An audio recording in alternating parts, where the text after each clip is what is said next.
आप में से जो जो लोग जेल जाने के लिए तैयार हैं, हाथ खड़े करके बताओ। जो जो लोग डरोगे तो नहीं? जेल से डरना नहीं है, ये फांसी नहीं लगाने वाले। जेल भेजेंगे 2 महीने 3 महीने में छुड़ा के मैं लेके आऊंगा आप लोगों को। मैं जेल होके आया, 6 महीने जेल में रहा। मेरा क्या कसूर था? मेरा केवल यह कसूर था, मैंने इनके खिलाफ आवाज उठाने की हिम्मत की। बीजेपी जनता की पार्टी नहीं है, गुजरातियों की पार्टी नहीं है, ठेकेदारों की पार्टी है, गुंडों की पार्टी है। 2 करोड़ रुपए समोसे खाए। किसने खाए 2 करोड़ के समोसे? एक टाइम ऐसा था जब गुजरात देश का सबसे अमीर देश माना जाता था। गुजरात की सड़कें खा गए, गुजरात की बिजली खा गए, आपके स्कूल खा गए ये बीजेपी वाले। सरकारी स्कूलों का बुरा हाल कर दिया इन्होंने जानबूझ के। आज लोग आवाज उठा रहे हैं, लोगों के मन से डर निकलता जा रहा है। मुझे बेहद खुशी है कि धीरे धीरे लोग खड़े होते जा रहे हैं। मैंने इनके अत्याचार के खिलाफ आवाज उठाने की हिम्मत की। संजय सिंह को जेल भेजा, मनीष सिसोदिया को जेल भेजा, इन्होंने हमारे सारे नेताओं को जेल भेजा। एक बार जोर से भारत माता का जयकारा लगाएंगे, दोनों हाथ ऊपर करेंगे और पूरे दिल से बोलेंगे, भारत माता की, भारत माता की, इनकलाब, इनकलाब, वंदे वंदे। इतनी बड़ी संख्या के अंदर आज इतने सारे कार्यकर्ता यहां पे आए हुए, कोई रैली नहीं है, ये कार्यकर्ता सम्मेलन है। और वो भी पूरे गुजरात का नहीं है। पूरे गुजरात में 7 जोन है, उसमें से एक जोन की 5 लोकसभा के बूथ कार्यकर्ता यहां पे आए हुए हैं। और जितनी नजर दूर दूर तक जा रही है, इतने लोग, इतना बड़ा संगठन मैं समझता हूं अब बीजेपी के पास भी नहीं है, जितना धीरे धीरे आम आदमी पार्टी के संगठन का विस्तार होता जा रहा है। और ये इसका एक ही कारण है, जिस तरह से भय और अत्याचार भारतीय जनता पार्टी ने चारों तरफ फैलाया हुआ है, और जिस तरह से लोग बीजेपी से परेशान हो चुके हैं, धीरे धीरे जनता के मन से अब डर निकलता जा रहा है और जनता सामने आती जा रही है। 30 साल से बीजेपी ने केवल भय और अत्याचार और भ्रष्टाचार के जरिए गुजरात के ऊपर शासन किया है। आज हमारे परवीन राम और राजू करपड़ा और कई और दूसरे नेता पिछले 3 महीने से जेल के अंदर हैं। 3 महीने से इन्होंने हरदड़ के अंदर जो किसान आंदोलन हुआ, वहां से 85 किसान परिवारों को इन्होंने गिरफ्तार कर लिया गुजरात सरकार ने। 85 किसानों को, गरीब किसानों को। उनका कसूर था कि वो किसानों की कर्जा प्रथा के खिलाफ आवाज उठा रहे थे, किसानों का हक मांग रहे थे, किसानों के लिए न्याय मांग रहे थे, और शांतिपूर्ण आंदोलन था। 85 किसानों के परिवारों, किसानों को इन्होंने गिरफ्तार कर लिया। हमारे परवीन राम और राजू करपड़ा जो नेता हैं, वो भी 3 महीने से जेल के अंदर हैं। लेकिन दोस्तों, सबसे खूबसूरत बात यह है, मैं इनके परिवारों से मिला। जो 85 किसानों को इन्होंने गिरफ्तार किया, उनके परिवारों से मैं खुद जाके मिला। उनके परिवारों ने मेरे को कहा, अरविंद जी चिंता मत करो, 2 महीने तो क्या, 3 महीने तो क्या, गुजरात के लिए, गुजरात के लोगों के लिए, गुजरात की तरक्की के लिए, किसानों के लिए 3 साल भी अगर जेल में रहना पड़े तो हम जेल के लिए, हमारे बच्चे रहने के लिए तैयार हैं। आज लोग आवाज उठा रहे हैं, लोगों के मन से डर निकलता जा रहा है। मुझे बेहद खुशी है कि धीरे धीरे लोग खड़े होते जा रहे हैं। एक टाइम ऐसा था जब गुजरात देश का सबसे अमीर देश माना जाता था, सबसे समृद्ध देश माना जाता था। गुजरात के लोग समृद्ध थे, गुजरात के लोग खुशहाल थे। आज 30 साल के अंदर भारतीय जनता पार्टी ने सब कुछ लूट लिया, सब कुछ खा गए ये लोग। आज किसानों को खाद नहीं मिलती, किसानों की खाद खा गए, किसानों को बीज नहीं मिलता, किसानों का बीज खा गए, आपका सिंचाई का पानी पी गए, किसानों का एमएसपी, उनके पूरी फसलों के दाम नहीं मिलते, किसानों के पैसे खा गए, गुजरात की सड़कें खा गए, गुजरात की बिजली खा गए, आपके स्कूल खा गए ये बीजेपी वाले। सरकारी स्कूलों का बुरा हाल कर दिया इन्होंने जानबूझ के। एक आम आदमी अगर अपने बच्चे को पढ़ाना चाहता है, उसे अपने बच्चे को प्राइवेट में भेजना पड़ता है, और प्राइवेट स्कूल वालों ने गुंडागर्दी मचा रखी है, लूट मचा रखी है, लूटते हैं गरीबों को। क्यों? क्योंकि आपके बच्चों के स्कूल खा गए, आपके परिवार के अस्पताल खा गए। सरकारी अस्पताल में चले जाओ, दवाइयां नहीं मिलती, टेस्ट नहीं होते, डॉक्टर नहीं मिलता, टूटे पड़े हैं सारे सरकारी अस्पताल जानबूझ के, ताकि आप बीमार हो तो आपको प्राइवेट अस्पताल में जाना पड़े। और प्राइवेट अस्पताल किसके हैं? प्राइवेट स्कूल किसके हैं? इनके नेताओं के हैं, बीजेपी वालों के हैं। स्कूल भी बीजेपी वालों के हैं, अस्पताल भी बीजेपी वालों के हैं। आपके स्कूल खा गए, आपके अस्पताल खा गए ये लोग, आपकी सड़कें खा गए ये लोग, आपकी बिजली खा गए, सब खा गए ये लोग। मेरे को कुछ व्यापारी मिले, बोले जी हम टैक्स देते हैं, इनके नेताओं को पैसा पहुंचाते हैं, इनकी पार्टी को पैसा देते हैं, उसके बावजूद भी हमारा अपमान करते हैं, हमारे से गाली गलौज करते हैं। व्यापारियों का व्यापार खा गए। आज हमारे बच्चे पढ़ लिख के घर बेरोजगार बैठे हैं, इनसे रोजगार मांगने जाते हैं, उनके हाथ में नकली दारू की बोतल पकड़ा देते हैं। आपके बच्चे रोजगार मांगने जाते हैं, उनके हाथ में कोकेन की और हीरोइन की पुड़िया पकड़ा देते हैं, नशे में डुबो देते हैं। आपके युवाओं को खा गए, उनका रोजगार खा गए ये बीजेपी वाले दोस्तों। बर्बाद कर दिया इन लोगों ने 30 साल के अंदर गुजरात को।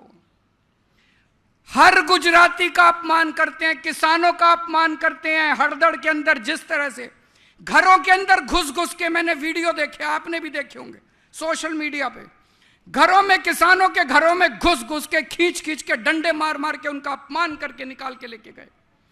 युवाओं का अपमान करते हैं, व्यापारियों का अपमान करते हैं। ये लड़ाई सत्ता की लड़ाई नहीं है, ये गुजरात के सम्मान की लड़ाई है, गुजरातियों के सम्मान की लड़ाई, ये आपके सम्मान की लड़ाई है। ये सत्ता इस पार्टी को हटा के उस पार्टी को लाने की लड़ाई नहीं है, ये सम्मान की और न्याय की लड़ाई है दोस्तों। अभी आपको ईशुदान भाई ने बताया, अभी थोड़े दिन पहले, 2 साल पहले, हरनी लेक के अंदर, हरनी तालाब के अंदर एक नौका कांड हुआ। उसमें छोटे छोटे मासूम बच्चे, मेरे से अभी उनके परिवार के लोग मिलने आए थे, मैं होटल में रुका हुआ हूं, होटल में मिलने के लिए आए थे। उनके बच्चों की फोटो देखी मैंने, बहुत छोटे छोटे बच्चे, नौका से वो तालाब के अंदर स्कूल की तरफ से नौका विहार करने के लिए गए। 12 बच्चे डूब के मर गए, 2 टीचर डूब के मर गए। क्यों? उसमें ना उनकी जैकेट थी, ना सेफ्टी जैकेट थी, कुछ भी नहीं था। जिस ठेकेदार को ठेका दिया गया था वो भाजपा का था, जिन अफसरों ने गुंडागर्दी की वो भाजपा के थे। आज पूरी भारत 2 साल हो गए, एक भी किसी को भी सजा नहीं मिली। हमारे 12 बच्चे मर गए, 2 टीचर मर गए, किसी को सजा नहीं मिली। इनको आपकी परवाह नहीं है, इनको अपने ठेकेदारों की परवाह है।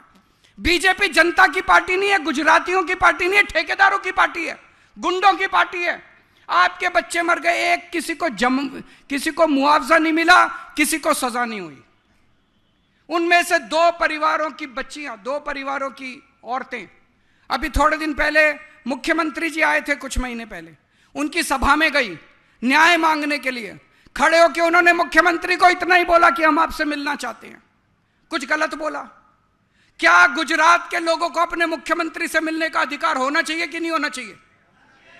वो मुख्यमंत्री से मिलना चाहती थी, उनको पुलिस ने, मुख्यमंत्री ने उनको पुलिस के जरिए बाहर फेंकवा दिया, उनका अपमान किया, उनको बाहर फेंकवा दिया। और उसके बाद उनका घर तोड़ने के लिए 2 दिन बाद पुलिस पहुंच गई उनका घर तोड़ने के लिए। ये कैसा न्याय है? ये कैसा समाज बना रहे हैं? ये कैसा गुजरात है? ऐसा गुजरात चाहिए आप लोगों को? बदलना है कि नहीं बदलना गुजरात? इनकी गुंडागर्दी खत्म करनी है कि नहीं करनी? आप लोगों को खड़े होकर करना पड़ेगा। ये आज आदिवासी इलाके, यहां पे बहुत सारे लोग आज आदिवासी इलाकों से आए हुए हैं। सबसे ज्यादा गरीबी और सबसे ज्यादा पिछड़े आदिवासी इलाके हैं। कभी सोचा क्यों है? हर साल संविधान के तहत आदिवासी इलाकों के लिए अरबों खरबों रुपया आता है, अरबों खरबों रुपया आता है। इतना रुपया आता है कि अगर वो ईमानदारी से खर्च हो जाए, आपके बच्चों के लिए शानदार स्कूल बन जाएंगे, आपके परिवार के लिए शानदार अस्पताल बन जाएंगे, सड़कें बन जाएगी, सिंचाई के लिए पानी आ जाएगा, बिजली मिल जाएगी, फ्री बिजली मिल जाएगी, सब कुछ हो सकता है। लेकिन ये पैसा आप तक पहुंचता नहीं है। कहां जाता है ये पैसा? मैं आपको एक उदाहरण देता हूं। आज आपके नेता चैतर वसावा यहां बैठे हुए हैं, ये पता नहीं 2 बार 3 बार कितनी बार जेल गए हैं। इसलिए नहीं कि इन्होंने कोई अपराध किया है, इसलिए नहीं कि इन्होंने कोई मर्डर किया है, इसलिए नहीं कि इन्होंने कोई चोरी की है, इसलिए नहीं कि इन्होंने बलात्कार किया है, इसलिए क्योंकि उन्होंने आपके लिए आवाज उठाई है, आदिवासी समाज के लिए आवाज उठाई है। चैतर वसावा ने आरटीआई डाल के अभी थोड़े दिन पहले हमारे देश के प्रधानमंत्री मोदी जी डेडियापाड़ा आए, उनकी बहुत बड़ी सभा हुई। चैतर वसावा ने पूछा इनसे, इनकी सभा में कितना पैसा खर्च हुआ और वो पैसा कहां से आया।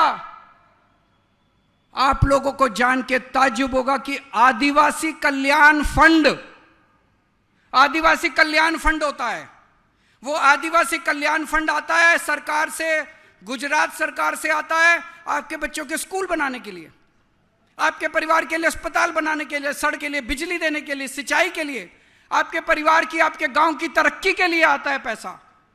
उस परिवार उस फंड से 50 करोड़ रुपए प्रधानमंत्री के सभा के लिए खर्च किए गए। 50 करोड़ रुपए आदिवासी कल्याण फंड से प्रधानमंत्री की सभा के लिए खर्च किए गए। तो चैतर वसावा ने पूछा 50 करोड़ रुपए किस पे खर्च हुए? 2 करोड़ रुपए समोसे खाए। किसने खाए 2 करोड़ के समोसे? ये लिखित में है, सरकारी कागज है।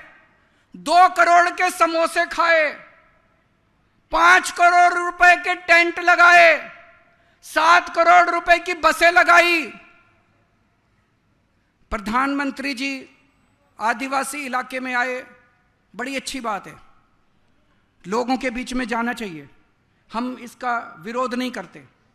लेकिन वो तो प्रधानमंत्री हैं, उनके पास तो बहुत पैसा है, वो केंद्र सरकार से पैसा खर्च के सभा कर लेते। आदिवासी समाज का पैसा क्यों चोरी किया उन्होंने? आदिवासी समाज के पैसे से सभा क्यों की उन्होंने? केंद्र सरकार से पैसा खर्च के वो बसें ले लेते, केंद्र सरकार के पैसे से 2 करोड़ नहीं 20 करोड़ के समोसे खा लेते। हमें कोई तकलीफ नहीं है, हमें कोई तकलीफ नहीं है। 20 करोड़ के 30 करोड़ के समोसे खाते, चाय पीते, खूब खाते। आदिवासी जिस 50 करोड़ में आप सोच के देखो आपके कितने स्कूल बन सकते थे, आपके कितने अस्पताल बन सकते थे। ऐसे खराब करते हैं ये आपका पैसा, ऐसे चोरी करते हैं आपका पैसा। इसलिए आदिवासी समाज पिछड़ा रह गया। 30 साल से इन्होंने आपका सारा पैसा खर्च किया। इन्होंने केवल और केवल डरा के, लोगों को डरा के, अत्याचार करके, अपमान करके लोगों को अपने नीचे रखा हुआ है। पूरे गुजरात के अंदर त्राही त्राही मची हुई है। जब आप किसी को बहुत ज्यादा डराओ तो एक दिन ऐसा आता है जब वो खड़ा होके आपकी, आज पूरा गुजरात खड़ा हो रहा है बीजेपी के खिलाफ। जहां आम आदमी पार्टी की सभाएं हो रही हैं, हमारे नेता जहां जा रहे हैं, कहीं भी पूरे गुजरात के अंदर इस कोने से लेके उस उत्तर से दक्षिण तक, पूर्व से पश्चिम तक, कहीं भी गुजरात के अंदर सभाओं में इतनी जनता आ रही है, इतनी जनता आ रही है आम आदमी पार्टी की सभाओं में। देखा आपने सोशल मीडिया में, आपके गांव के सभा हुई, लोगों ने कितना साथ दिया। पूरे गुजरात की जनता बोल रही है कि आप लोग बहुत अच्छा कर रहे हो, इस बार बदलाव आएगा, इस बार जनता बदलाव चाहती है, इस बार बदलाव आएगा। 2027 के चुनाव में आप देख लेना, मैं यहां कह के जा रहा हूं, बीजेपी जाएगी, गुजरात के लोगों की सत्ता आएगी। खुल के लोग बोल रहे हैं कि कांग्रेस के बस की बात नहीं है। कांग्रेस के नेता खुद बोल रहे हैं। एक नेता से मेरी बात हो रही थी, मैंने कहा यार 30 साल हो गए, तुम लोग कुछ करते क्यों नहीं हो? बोले देखिए सर, हमारे तो इनके साथ धंधे चलते हैं, हमारे तो बिजनेस चलते हैं इनके साथ, हम कैसे इनके खिलाफ आवाज उठा सकते हैं? अगर हमने इनके खिलाफ आवाज उठाई हमें ठेके मिलने बंद हो जाएंगे। अरे सरकारी ठेके मिलते हैं कांग्रेस के लोगों को। कांग्रेस हरा सकती है बीजेपी को, केवल आम आदमी पार्टी हरा सकती है, क्योंकि ईशुदान गढ़वी को ठेके नहीं मिलते, गोपाल इटालिया को ठेके नहीं मिलते, चेतर वसावा को ठेके नहीं मिलते, इन लोगों को ठेके नहीं मिलते सरकार से। हम लोगों को ठेके नहीं चाहिए सरकार से। हम जनता के लिए काम करते हैं, आपके लिए काम करते हैं। दोस्तों, अभी थोड़े दिन पहले आपने अखबार में पढ़ा होगा, वडोदरा के 5 बीजेपी के विधायकों ने अपने मुख्यमंत्री को चिट्ठी लिखी है। बीजेपी के 5 विधायक, कांग्रेस के नहीं, विपक्ष के नहीं, बीजेपी के 5 विधायकों ने मुख्यमंत्री को चिट्ठी लिखी है। ये 5 विधायक हैं शैलेश मेहता, केतन इनामदार, धर्मेंद्र सिंह वघेला, अक्षय पटेल, चैतन्य सिंह झाला। इन 5 ने चिट्ठी लिखी है। इस पत्र के माध्यम से बताना चाहते हैं कि राज्य में दिन प्रतिदिन प्रशासनिक व्यवस्था में भारी गिरावट हो रही है। प्रशासन का दायित्व व्यवस्था को सुचारू रूप से चलाने का होता है, लेकिन आज एक सामान्य नागरिक के लिए सरकार में छोटे से छोटे काम कराना युद्ध की तरह हो गया है।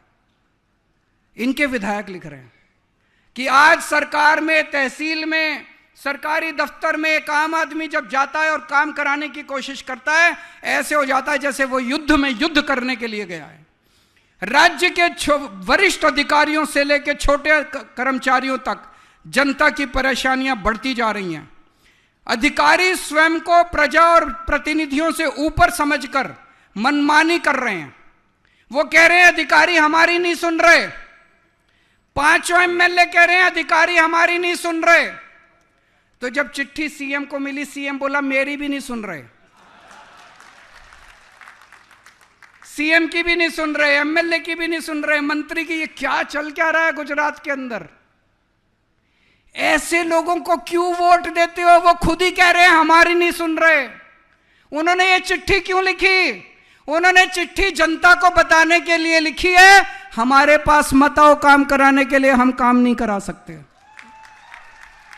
जो लोग खुल के बोल रहे हैं हम काम नहीं करा सकते, उनको वोट क्यों देते हो? ऐसे लोगों को वोट दो जो काम करा सके। आज मैं कह रहा हूं, आम आदमी पार्टी की सरकार बनाओ, सारे काम होंगे आप लोगों के। आज इतनी बड़ी संख्या में आप सब लोग आए हैं। मैं समझता हूं आप में से 80-90% लोग ऐसे हैं जो आम आदमी पार्टी पहली बार शामिल हो रहे हैं, आम आदमी पार्टी के कार्यकर्ता बन रहे हैं। अगर 30 साल में भारतीय जनता पार्टी ने अच्छी सरकार चलाई होती, आज यहां एक भी आदमी नहीं आता। लेकिन इतनी बड़ी संख्या में आप लोग आए हैं, इसका मतलब आप लोग दुखी हैं, और आप लोग एक आशा की किरण लेके आए हैं, उम्मीद की किरण लेके आए हैं।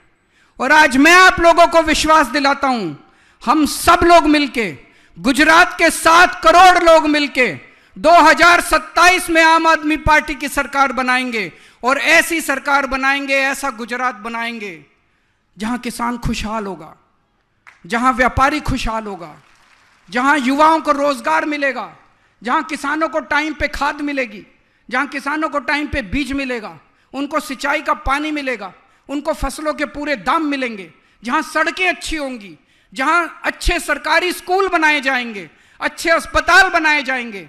ऐसा गुजरात बनाएंगे जहां कोई नकली शराब नहीं होगी, कोई नशा नहीं होगा। खुशहाल गुजरात बनाएंगे सब लोग मिलकर। कोई भ्रष्टाचार नहीं होगा, कोई गुंडागर्दी नहीं होगी, कोई ठेकेदारों की मनमानी नहीं चलेगी, कोई डराएगा नहीं और कोई डरेगा नहीं। डर खत्म किया जाएगा, निडर होकर लोग काम करेंगे अपना। लेकिन यह करना आसान नहीं है, मुश्किल है। जेल जाने के लिए तैयार रहना पड़ेगा। ये 2 साल के अंदर सबको जेल भेजेंगे, देखना। अब जैसे जैसे चुनाव पास आएगा, इन्होंने हमारे इतने नेताओं को जेल भेजा, यहां पे चेतर वसावा को भेजा, प्रवीण राम को भेजा, राजू करपड़ा को भेजा, कई नेताओं को इन्होंने जेल भेजा। आने वाले समय में ये कार्यकर्ताओं को भी जेल भेजेंगे। मैं जेल होके आया, 6 महीने जेल में रहा। मेरा क्या कसूर था? मेरा केवल यह कसूर था, मैंने इनके खिलाफ आवाज उठाने की हिम्मत की। मैंने इनके अत्याचार के खिलाफ आवाज उठाने की हिम्मत की। संजय सिंह को जेल भेजा, मनीष सिसोदिया को जेल भेजा, इन्होंने हमारे सारे नेताओं को जेल भेजा। आप में से जो जो लोग जेल जाने के लिए तैयार हैं, हाथ खड़े करके बताओ, जो जो लोग जेल। डरोगे तो नहीं? जेल से डरना नहीं है, ये फांसी नहीं लगाने वाले। जेल भेजेंगे 2 महीने 3 महीने में छुड़ा के मैं लेके आऊंगा आप लोगों को। अब 2 साल बचे हैं, 2 साल में खूब मेहनत करनी है। अभी गोपाल राय जी ने आपको बताया, घर घर जाना होगा, गांव के अंदर घर घर जाना होगा, लोगों को जोड़ना होगा। बदलाव के लिए लोगों को बोलना है, इस बार बदलाव चाहिए। बदलाव के लिए लोगों को जोड़ना है। और आज एक यहां से सबको कसम खा के जानी है, रोज कम से कम हर आदमी 5 नए वोट बनाएगा। या तो किसी के घर जाएगा या फोन करेगा। 5 नए वोट आज से लेके 2 साल तक रोज 5 नए वोट तैयार करने आप लोगों को। विसावदर के लोगों ने उम्मीद दी है। विसावदर के लोगों ने पूरे गुजरात को एक संदेश दिया है कि अगर विसावदर के लोग भारतीय जनता पार्टी को चुनौती दे सकते हैं तो पूरा गुजरात बीजेपी को चुनौती दे सकता है। इस बार पूरे गुजरात में विसावदर वाली करनी है। करोगे? मुझे बेहद खुशी है कि आज गुजरात के अंदर कोने कोने में हर समाज के लोग जुड़ रहे हैं। कोली समाज के लोग जुड़ रहे हैं, ठाकुर समाज के लोग जुड़ रहे हैं, दलित समाज के लोग जुड़ रहे हैं, पटेल समाज के लोग जुड़ रहे हैं, आदिवासी समाज के लोग जुड़ रहे हैं, अहिर समाज के लोग जुड़ रहे हैं, क्षत्रिय समाज के लोग जुड़ रहे हैं, ब्राह्मण समाज के लोग, प्रजापति, ओबीसी, चौधरी समाज के लोग, सारे समाजों के लोग आम आदमी पार्टी से जुड़ रहे हैं। पूरा गुजरात आम आदमी पार्टी से जुड़ रहा है दोस्तों। भारत माता की।